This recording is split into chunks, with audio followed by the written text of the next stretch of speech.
Hari ini, Yesus ingin kita memiliki kepercayaan seperti yang dimiliki benih pada penaburnya, karena ia bukan sembarang penabur. Penabur tahu bahwa benih itu akan jatuh di tanah mana yang akan ia tabur. Dia juga tahu bahwa pasti ada kesulitan, baik yang berasal dari dalam maupun dari luar. Dia tahu hati kita, dia tahu terbuat dari apa kita dan semua kesulitan yang kita miliki.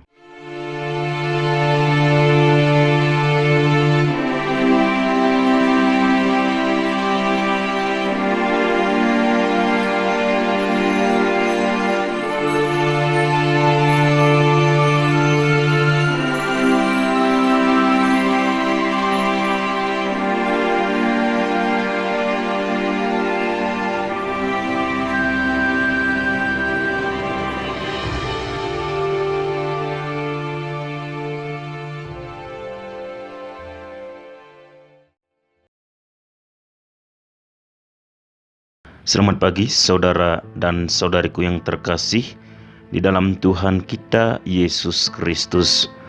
Jumpa lagi bersama saya Frater Andra dalam permenungan kita hari ini, Jumat 28 Juli 2023. Kita awali permenungan kita hari ini dengan doa.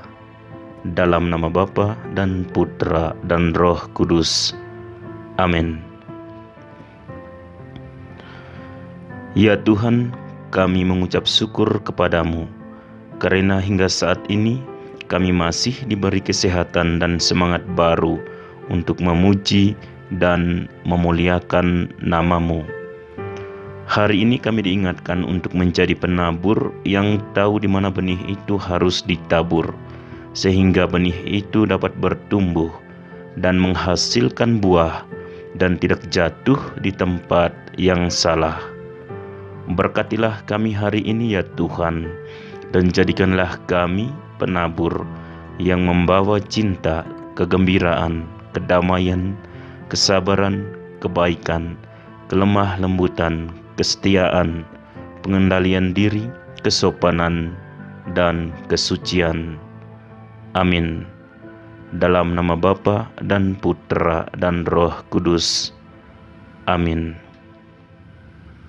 Bacaan dari Injil Matius bab 13 ayat 18 sampai 23. Karena itu, dengarlah arti perumpamaan penabur itu. Kepada setiap orang yang mendengar firman tentang kerajaan surga tetapi tidak mengertinya, datanglah si jahat dan merampas yang ditaburkan dalam hati orang itu. Itulah benih yang ditaburkan di pinggir jalan. Benih yang ditaburkan di tanah yang berbatu-batu ialah orang yang mendengar firman itu dan segera menerimanya dengan gembira. Tetapi ia tidak berakar dan tahan sebentar saja. Apabila datang penindasan atau penganiayaan karena firman itu, orang itu pun segera murtad. Yang ditaburkan di tengah semak duri ialah orang yang mendengar firman itu, lalu kekhawatiran dunia ini dan tipu daya kekayaan menghimpit firman itu sehingga tidak berbuah. Yang ditaburkan di tanah yang baik ialah orang yang mendengar firman itu dan mengerti, dan karena itu ia berbuah. Ada yang 100 kali lipat, ada yang 60 kali lipat, ada yang 30 kali lipat. Demikianlah Injil Tuhan. Terpujilah Kristus. Saudara dan saudariku yang terkasih di dalam Tuhan kita Yesus Kristus. Dalam bacaan pertama hari ini menunjukkan kepada kita 10 perintah Allah yang merupakan dekalog perjanjian antara Allah dengan umat-Nya. Allah mengucapkan firman-Nya dan dimulai dengan, "Akulah Tuhan Allahmu yang membawa engkau keluar dari tanah Mesir, dari tempat perbudakan."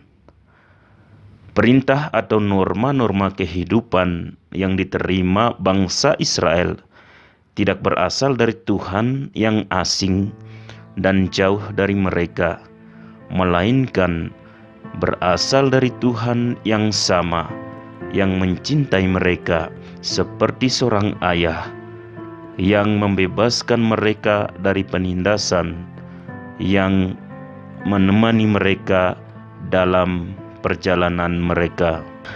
Mungkin kita hari ini berpikir bahwa perintah-perintah itu adalah sesuatu dari masa lalu yang harus kita pelajari ketika kita masih kecil, dan kita merasa kita adalah orang bebas dan mampu berpikir dan mengatur hidup kita sendiri.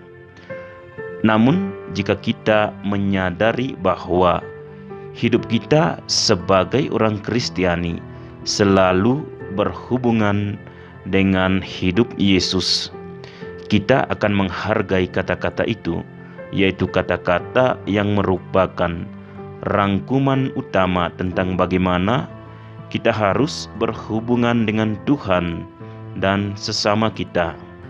Jadi, perintah hukum Tuhan bukanlah beban yang tak tertahankan, yang merampas kebebasan kita, tetapi perintah hukum ini memampukan kita untuk hidup dalam cinta yang bebas, yang sesuai dengan curahan cinta Tuhan kepada kita.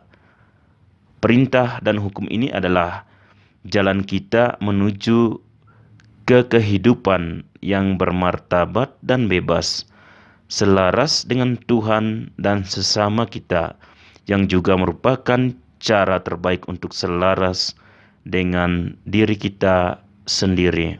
Saudara dan saudariku yang terkasih di dalam Tuhan kita Yesus Kristus, dalam bacaan Injil hari ini, Yesus berbicara tentang kualitas tanah yang menerima benih, yaitu bagaimana kita menerima benih ini dan apa yang harus kita lakukan dengan benih tersebut. Para penabur melakukan tugasnya, menaburkan benih, dan benih juga melakukan tugasnya, yaitu membiarkan dirinya ditabur dan jatuh di tanah yang tidak dipilihnya. Agar sabda Tuhan itu berbuah dalam diri kita, diperlukan proses di mana kita akan menghadapi kesulitan dalam proses tersebut. Bacaan ini memiliki keterikatan dengan bacaan pertama hari ini, karena buah yang diharapkan dari kita adalah kesucian hidup yang setia pada perintah, dan terutama pada perintah kasih dan hukum baru yang telah diberikan Musa baru kepada kita, yaitu Yesus sendiri. Saudara dan saudariku yang terkasih di dalam Tuhan kita Yesus Kristus, hari ini Yesus ingin kita memiliki kepercayaan seperti yang dimiliki benih pada penaburnya, karena ia bukan sembarang penabur. Penabur tahu bahwa benih itu akan jatuh di tanah mana yang akan ia tabur. Dia juga tahu bahwa pasti ada kesulitan, baik yang berasal dari dalam maupun dari luar. Dia tahu hati kita, dia tahu terbuat dari apa kita, dan semua kesulitan yang kita miliki. Marilah kita percaya pada kekuatan rahmat yang kita bawa dalam hati kita, dan membiarkan diri kita terbawa olehnya.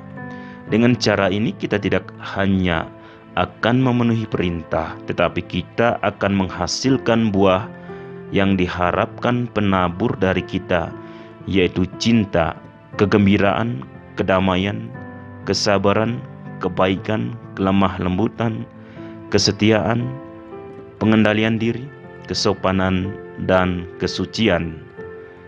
Kita dapat melakukan semua pekerjaan ini melalui dua sikap, yaitu mendengarkan dan membuka hati kita kepada Tuhan.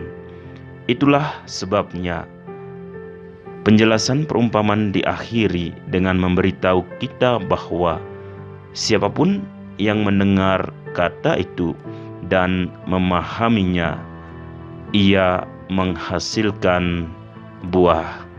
Tuhan memberkati kita semua. Amin. Marilah berdoa.